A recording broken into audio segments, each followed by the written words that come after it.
Now, João Ferreira was flying at the start, and despite a minor navigation mistake, he was pushing hard for the stage win.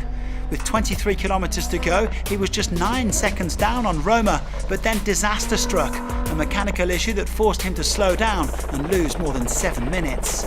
He slides down a place to 5th overall. Unfortunately, it's the Maverick R's did another demolition job in the SSVs, with the Can-Am factory team completing a 1-2-3-4. Chaleco Lopez won for the second day in a row, edging slightly closer to the overall lead. The Chilean enjoying what he described as a complete stage with a bit of everything.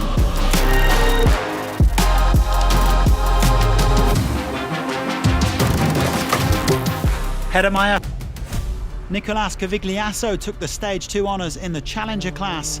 The Argentinian and his co-driving wife Valentina had a bit of misfortune yesterday, but today they charged right back into overall contention. But the day belonged once again to South Africa. This time it was Henk Latergen who saw off all comers, displaying sensational speed to win by 2 minutes and 38 seconds from Sainz. After 4 months out of the car, Latergen says he feels like a racing driver again, and his margin of victory in the Toyota Gazoo Racing Hilux could have been even bigger. Well, Carlos Sainz has been on that yo-yo that Moraes just described. Second on stage 1, 12th yesterday, and second again today. El Matador is happy to have found his rhythm quickly after several months out of the car. Not the best starting position tomorrow, but he says you can only push and see what happens.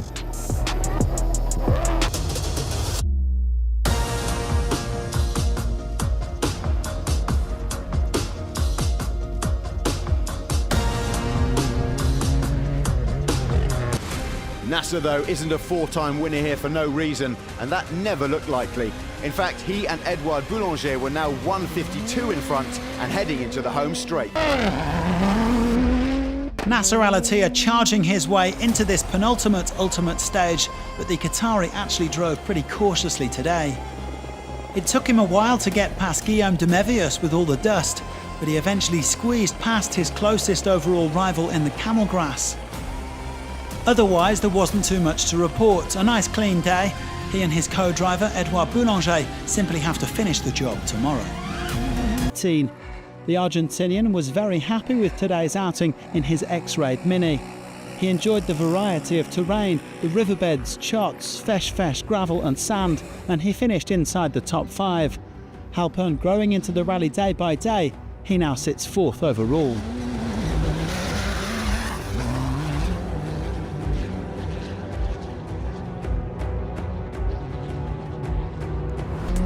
Finally to the SSVs, and it was a good day for Rebecca Bussi.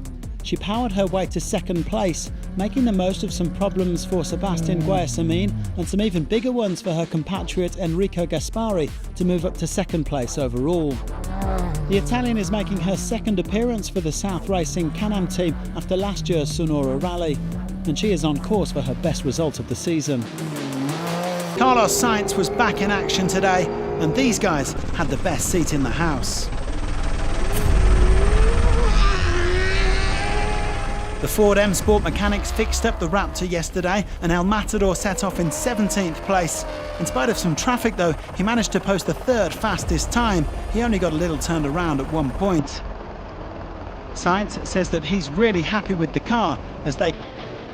It was a bad day at the office too for Saud Variawa, who came to a complete halt 90k from the finish and lost nearly 2 hours by the time he and Francois Cazalet got back to Mazira in their Toyota Gazoo Hilux.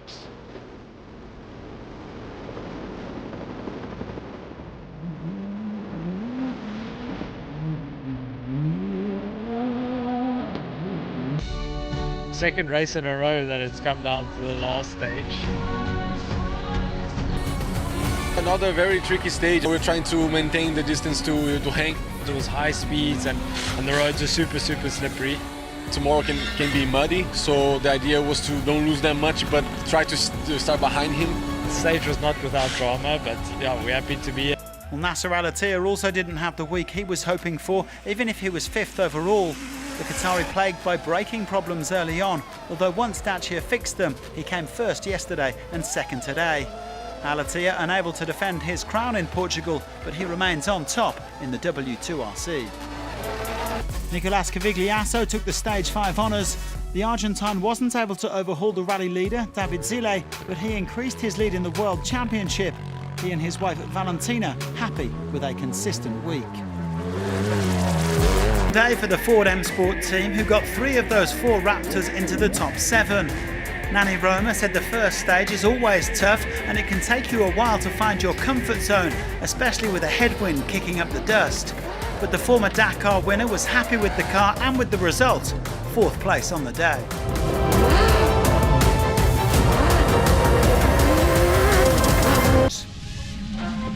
Well, Nasser Al-Attiyah also had a rather topsy-turvy outing, saying the setup was all wrong and his Dacia Sandrider a bit too stiff for his liking. The Qatari also lost the rear cover, and if that wasn't enough, he was later handed 3 minutes and 20 seconds of penalties for a jump start and speeding. But as he acknowledged, it could have been worse. Meanwhile, there was a big twist on the final day in the T4s as Chaleco Lopez overhauled his Can-Am factory teammate Jeremias Ferrioli. The 3-time Dakar champion ended up winning the Rally du Maroc by just 11 seconds, building on last year's victory in the... Well, it was set to be a brutal outing in the top car class, with yesterday's stage winner Henk Laterken describing his day as a comedy of errors. He had to change 2 drive shafts and also suffered a couple of punctures, dropping down to 5th place overall.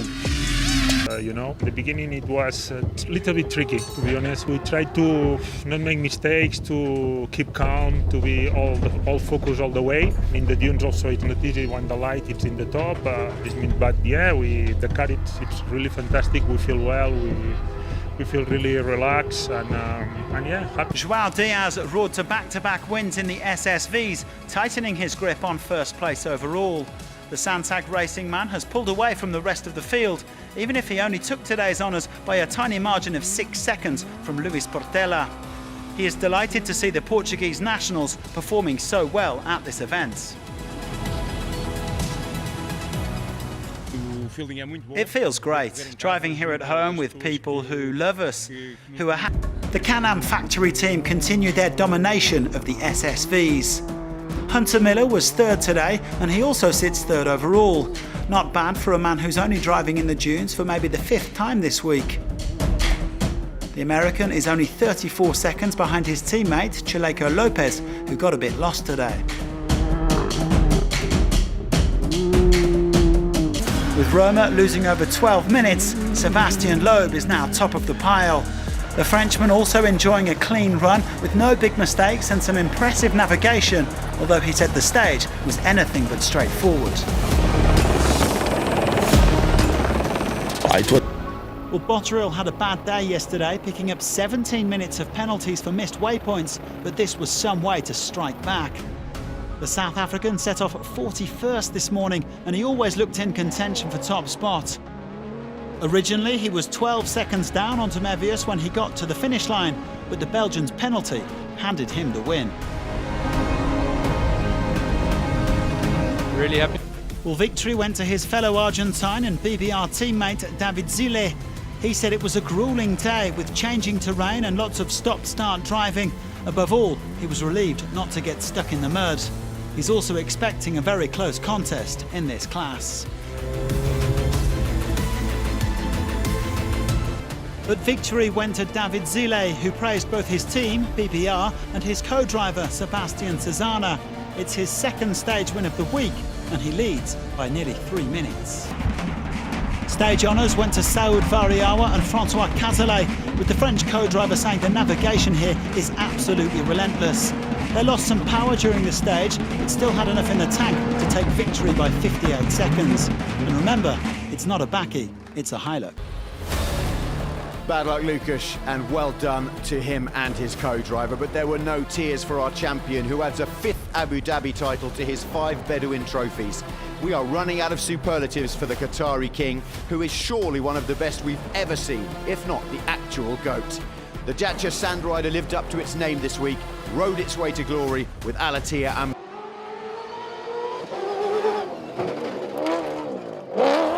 Well, this was certainly a statement from Ford M Sport as they build towards the Dakar, where Sainz and Matthias Ekstrom will be joined by Nanni Roma and Mitch Guthrie.